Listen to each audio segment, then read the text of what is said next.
You're listening to The World at 8 with Lynn Mozart.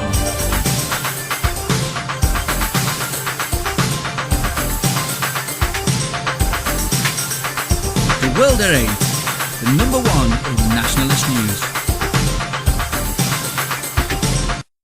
Highlights of the news today, Monday, the 17th of February 2014. UK firms to slow hiring, tackle weak productivity. Tensions high among Crawley Muslim community as police search properties linked to alleged suicide bomber. British police probe New Britain death in Syria. Denmark to ban halal and kosher slaughter methods. Spain admits firing rubber bullets at migrants swimming to enclave. Almost 400 immigrants rescued off Lampedusa on Saturday. Austin with World at 8 Armageddon. The new jihadists make Al-Qaeda look like tired old has-beens. Nigeria, cannibal restaurant with roasted human heads on the menu shut down by police. China plans the world's longest undersea tunnel. Thought for the day, has the UK gone mad? And finally, a joke to offend Mexicans, blacks, Muslims and rednecks. UK news. UK firms to slow hiring, tackle weak productivity. The number of British firms looking to recruit new staff has fallen to its lowest since 2010 as companies seek to squeeze more out of existing staff, a quarterly survey of personnel managers showed on Monday. Weak productivity has been a problem for Britain for years and 2013's rebound in growth failed to resolve it. Instead, firms responded to strong economic expansion with more hiring, creating a record number of odd jobs but limiting pay rises. The Chartered Institute for Personnel and Development said on Monday that this may start to change in 2014 with rates of hiring returning to more normal levels, though it would take longer before wages start to rise significantly. Tensions high amongst Crawley Muslim community as police search properties linked to alleged suicide bomber. Tensions are high amongst the Muslim community in Crawley following reports up to 5 properties are being searched in relation to the suspected Crawley suicide bomber. Police and South East counter-terrorism officers have been at the second property in Langley Green Thursday in what is believed to be part of the inquiry. Arif Syed, chairman of Crawley Mosque and a spokesman for the town's Muslim community, said, "As I understand there is one property being searched in Langley Drive, one in St Joans Close, but I'm also being told that there will be further searches carried out. These people are being kicked out of their homes and the police have the audacity to ask us to house them at the mosque while they carry out their searches. It's a witch hunt, the public are going ballistic. The Muslim community are absolutely outraged by this. Tensions are very high. They are all friends of Mr Majeed. I'm a friend of Mr Majeed. This is such a tight-knit community here. We're all set to meet tomorrow at the mosque and I already know that the temperature will be high." World at 8. Beware, my Islamic friends. You don't want to blow this one out of proportion and cry wolf. When in a host country, especially one that doesn't want or ask for you, you'll have to be more careful. If you cannot handle your extremists, then we will. Get over it. British police probe New Britain death in Syria. Counter-terror police searched a house in northwest England Thursday after the reported death of a Briton in Syria, a day after raiding a home linked to an alleged suicide bomber. The BBC named the dead man as Anil Khalil Raifi, known as Abu Laith, from the Didsbury district of Manchester. Police confirmed they were carrying out a search and offering support to the family. Officers investigating a reported death of a British citizen in Syria are today carrying out a search of a house in Manchester, Detective Chief Inspector Will Chatterton of the North West Counter-Terrorism Unit said in a statement. As part of this inquiry, officers are also providing support to the family and are speaking to them to understand how a man from the North West came to be reportedly killed in Syria. World at 8. Yup, I would support them too. All the way to the airport to deport them. Muslims don't do anything without the support of other Muslims, and that is a fact. European news. Denmark to ban halal and kosher slaughter methods. Denmark's Agriculture and Food Ministry has announced that as of Monday, the Jewish and Muslim traditional method of animal slaughter will be banned in the country, following similar measures already in place in Poland, Iceland, Norway, Sweden and Switzerland. A new law requires that all animals are stunned before being slaughtered, which is contrary to Islamic and Jewish teachings. This means that observant Muslims and Jews living in Denmark will no longer be able to purchase their meat from local butchers and will have to buy imported halal and kosher meat instead. The ministry argues that halal and kosher slaughter methods are unethical and that religious rights do not come before animal rights. However, Muslims and Jews insist that their slaughter methods cause minimal suffering to the animals. European Commission for Health, Tonio Borg, condemned the ban, saying that it contradicts European law. Agriculture and Food Minister Karen Hagerup acknowledged that Muslims and Jews were upset by the new measures, but vowed that the ministry would not change its policy. World at 8. Unfortunately, although kosher is slightly more humane, as in only one animal in the room at the time and not hung up to bleed out, I think we should do the same in the UK. We are just food prostitutes in this country, anything, anyhow and any time. Spain admits firing rubber bullets at migrants swimming to enclave. Row breaks out after Spain admits it fired rubber bullets into the sea as migrants attempted to swim into Spanish territory from Morocco. Spain's government has admitted firing rubber bullets at migrants as they attempted to swim from Morocco into the Spanish enclave of Ceuta during an incident last week in which at least 12 people are thought to have drowned.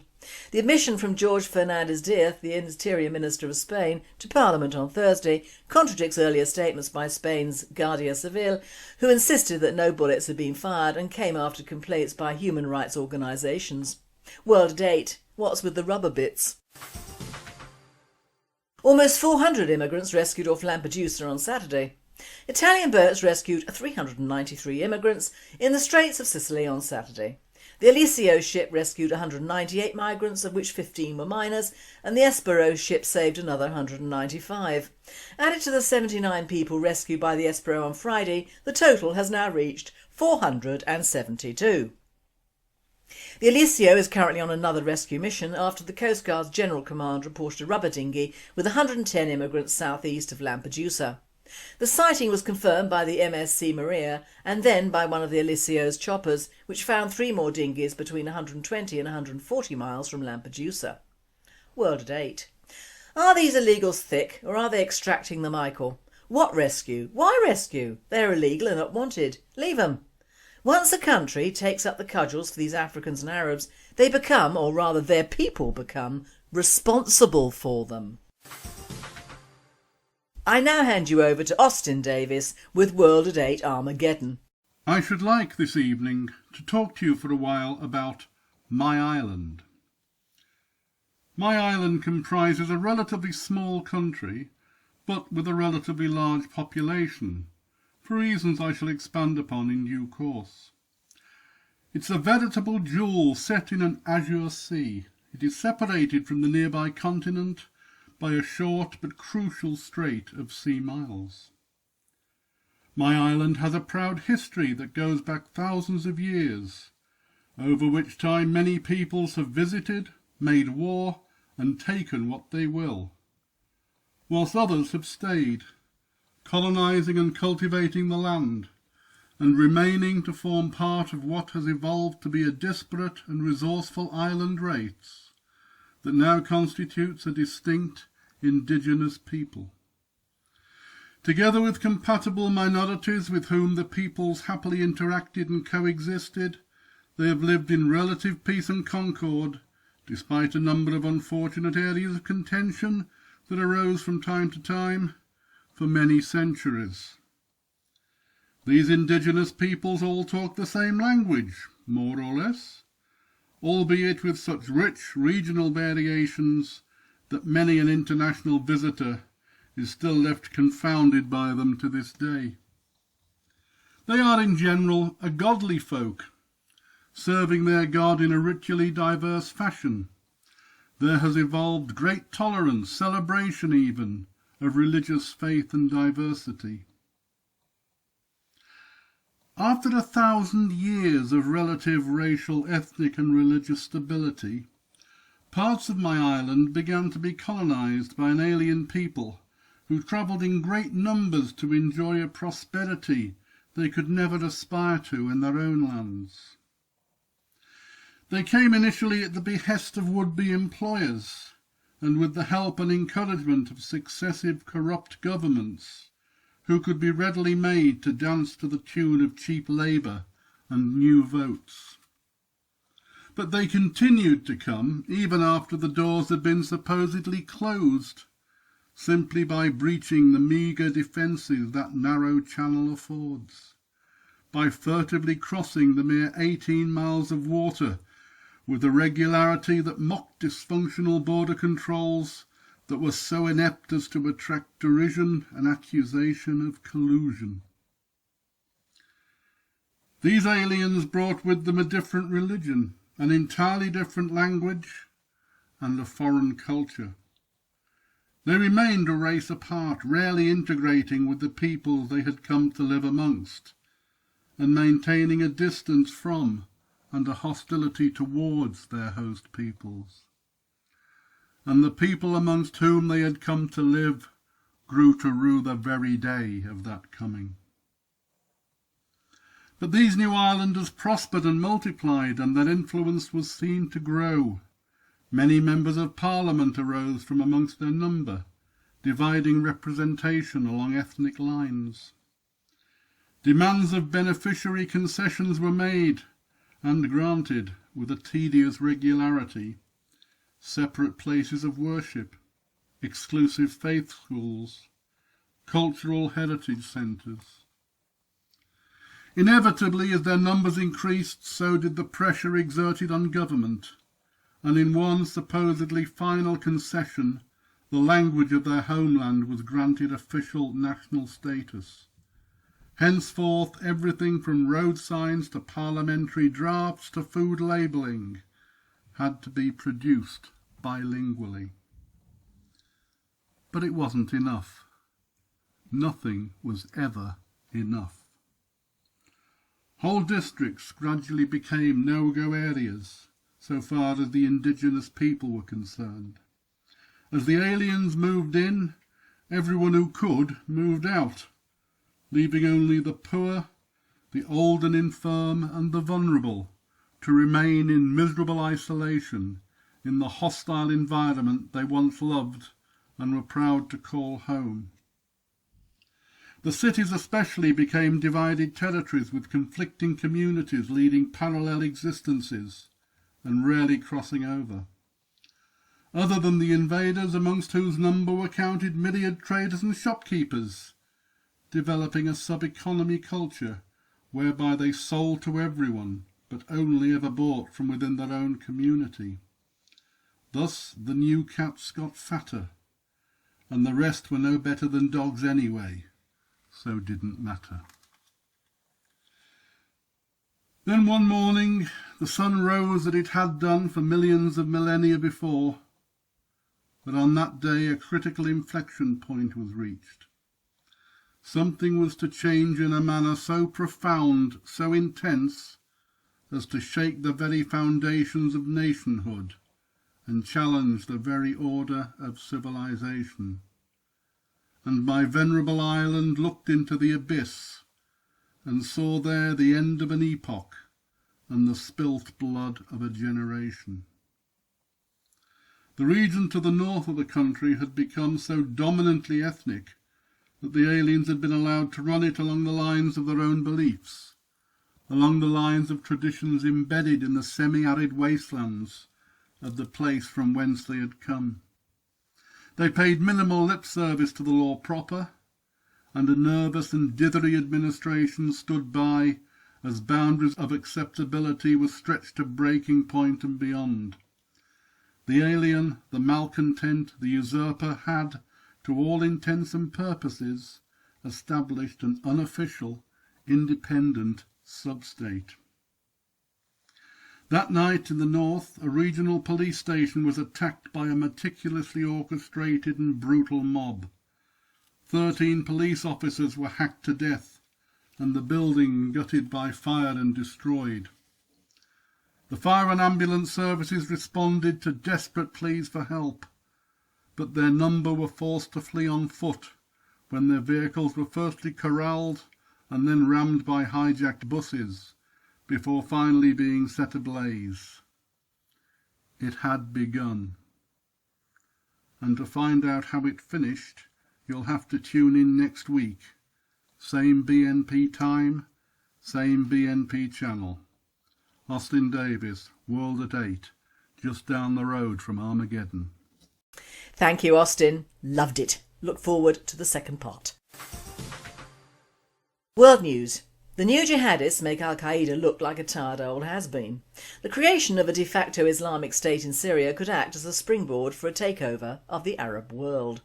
There is something rather laughable about the fugitive leader of Al-Qaeda railing, as he has been recently, against the violent tactics employed by a new generation of Islamist militants. This, after all, is an organisation that is no stranger to committing wanton acts of unprovoked violence, such as last year's assault on Nairobi's Westgate shopping mall. Judging from reports this week, it may also radicalise the first British man to carry out suicide bombing in the Syrian civil war. But what really seems to be bugging Ayman al-Zawahiri, Al-Qaeda's ideological linchpin, is not so much the violent methods being employed by militants fighting in Syria and Iraq, but the fact that they are no longer prepared to take orders from him.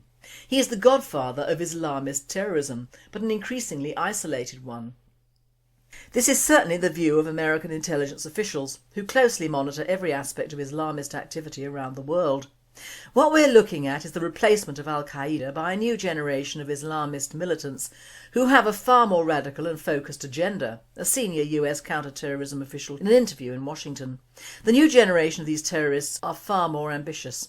They are not just content with plotting terror attacks against the West, they are determined to create their own Islamist state.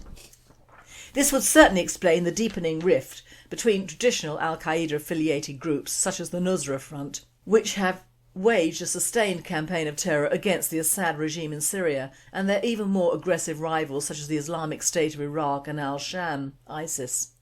Speaking from his hideout in Pakistan's tribal areas last week, Zawahiri was reduced to issuing a pathetic statement complaining that the new generation of Islamist terrorists were pursuing their own agenda.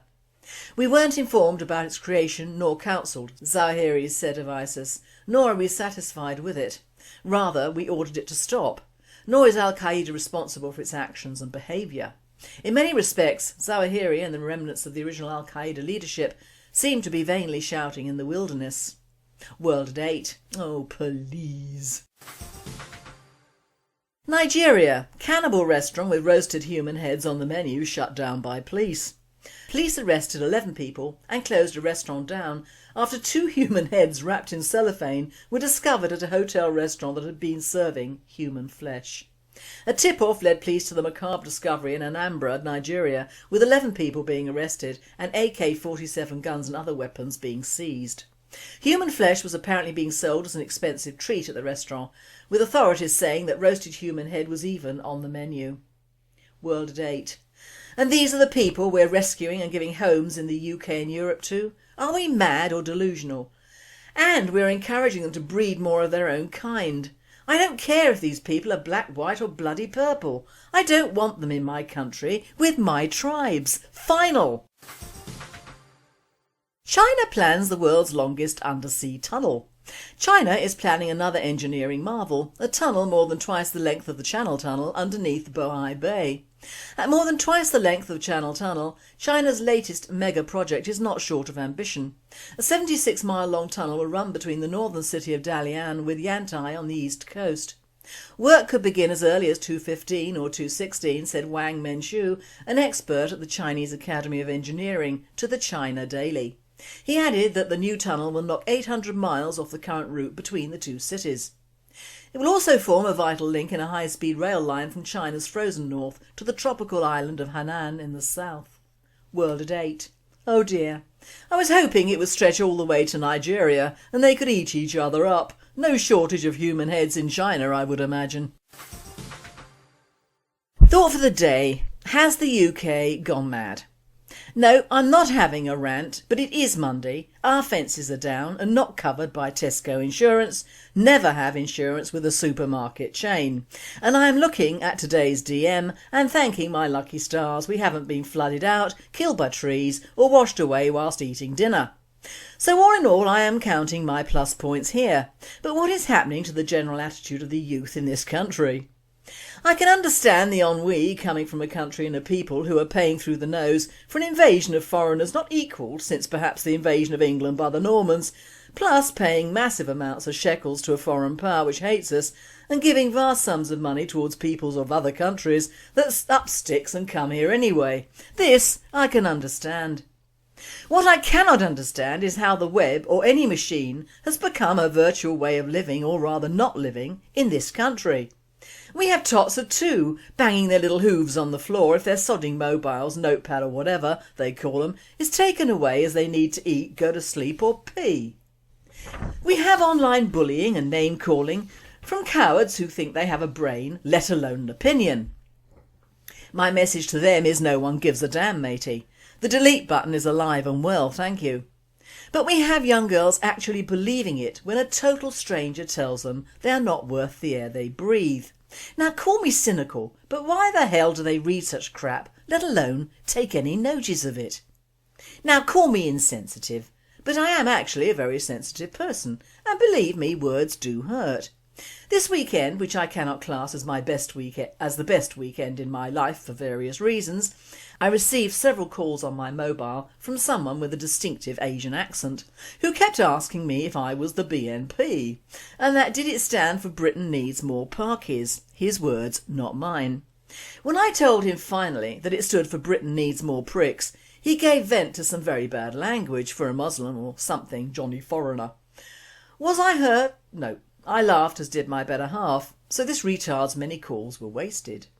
But I can understand youngsters at the beginning of their lives suddenly realising that people, many people, are not very nice people at all, and in fact wouldn't pee on you if you were on fire. What has to be understood is that many, if not most of these mobile and web verbal criminals have either no lives, no loves, too much time and too little grey matter to count. When you have youngsters or upwardly mobile 20-somethings drinking themselves to death to be on someone's screen, then you know that there is something missing from society and indeed humanity.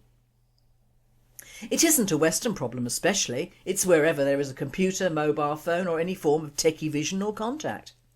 People even picky mobile the killing of Lee Rigby as opposed to actually getting their hands dirty and tackling these two murdering black bastards, and I'm ashamed to say it was mainly their own kind who avoided them, black immigrants, who should not be here in the first place. Perhaps soon, even in the courts, mobile pickies will count as evidence. Frankly, if I'd hacked off a man's head in broad daylight, the last thing I would want to do is have a chat to a bystander. My first thought would be to leave the country. And, although I like a drinky, the thought of downing 2 pints of neat gin with tea bags in makes me feel more than a little sick. What is it called? Neck nominate? It sounds like a brownie's badge, doesn't it? Well, it beats the anorexic web, I suppose. But the point being, why are our youth today so open to sheer evil and stupidity? They seem to be falling into the hands of the pro-Islam brigade, who to all intents and purposes, when not tack-fearing around EastEnders, are against drink and drugs, but of course this does not stop them promoting them online or selling them in their shops and taxi services to the Western youth. Thanks to a virtual crackdown on everything that relates to family and religion, standards and ethics, and of course anything that might promote national pride, apart from the sodding awful UK Olympics and that terrible opening ceremony, in that we promote everything non-British or English, in the form of pandering to multiculturalism in the extreme, there's been a large black hole in our young for the last 3 generations. How can you expect the young to gravitate towards anything other than what they see before their eyes, or in this case, fingers as well? They think they have control over a small machine, when in fact a computer or mobile is only as good or useful as the people using it and feeding it data. The general message of the media towards youth is to be thin, be black or brown, hate yourselves and hate your country, love other cultures, creeds and colours as they are better than your own, and remember you and every future white person owes a debt to the blacks or the browns or purple people eaters. Deny any form of religion you were born with, question everything from an outsider's view, and have no loyalty towards anything you can question. The first rule of being a Ute is talk black, feel brown, love anything not English, and hate any form of nationalism, because that is racist, and to be a racist is worse than being a paedophile. And you get more out of modern society by lying through your teeth anyway. Oh, and I forgot, pander to the media, set up home with your PC and your mobile and set about ruining other people's lives as well as your own. Then the Muslims will take over and you'll become a non-person anyway, so won't count, even if you are allowed to live. There was a missive from a pal a few months ago who is a urologist, and it reads thus. The new breadwinner in the UK. A woman in her late 20s came to the hospital today with her 8th pregnancy. She said to me, my mum told me that I'm the breadwinner for the family. I asked her to explain. She said she can make babies and babies get money from the state for the family. It goes like this. The grandma calls the Department for Work and Pensions and states that the unemployed daughter is not capable of caring for all of her kids. DWP agrees and tells her the children will need to go into foster care. The grandma then volunteers to be the foster parent and receives a cheque for £700 per child each month. Total yearly income £58,800, soon to become £67,200 when the 8th one is born, tax-free, and nobody has to go to work. In fact, they get more if there's no husband or father or man in the home. The brother doesn't count. Not to mention free dental treatment, free housing, free council tax, free school dinners, free tuition fees at college or uni, free eye care and glasses, free prescriptions and various other benefits. Total value of all benefits combined probably approaching £100,000 per annum, which would require an income of around £148,000 to create. That's about my salary as a senior consultant with years of experience and surgical skills in a central London teaching hospital. Indeed, Grandma was correct that her fertile daughter is the breadwinner for the family. That is how the politicians spend our taxes. When this generous programme was invented in the 60s, the Great Society architects forgot to craft an end date. And now we are hopelessly overrun with people who vote only for those who will continue to keep them on the dole. No wonder our country is broke. Worse, our Muslim brothers have been paying attention, and by mandating that each Muslim family have 11 children, they will soon replace the voting bloc above and can be running this country. Are we alarmed yet? Is anybody listening? Don't forget to pay your taxes. There are a lot of breadwinners depending on you. So remember, the governmental groomers of today are grooming the stupids, the drunks, the druggies, the anti-racists and pro-immigrants brigades over the web to submit when they have to Islam, because they will be in no position to do anything else. Apart from the gradual slide of that great propaganda machine called television to what is in a sense black or Asian channels minus the name, and the only two great films of the awards in the US and here being Lost in Space 1 and one about bloody slavery, and neither of which deserve any award, but the noise and bustle around the camel-faced Asian reporter showed how the English have lost their sense of manners since the war and clearly not regained their sense of humour. This country is gradually becoming a third world state. It isn't the fact that we don't have much money, it is the fact that what money we have goes out on everything else outside the country, and that includes the EU. And if our youth are our future, then heaven, not hell, will need to help us, as they won't, or rather won't be able to, as they've been told they are useless by a machine. And machines don't lie, do they?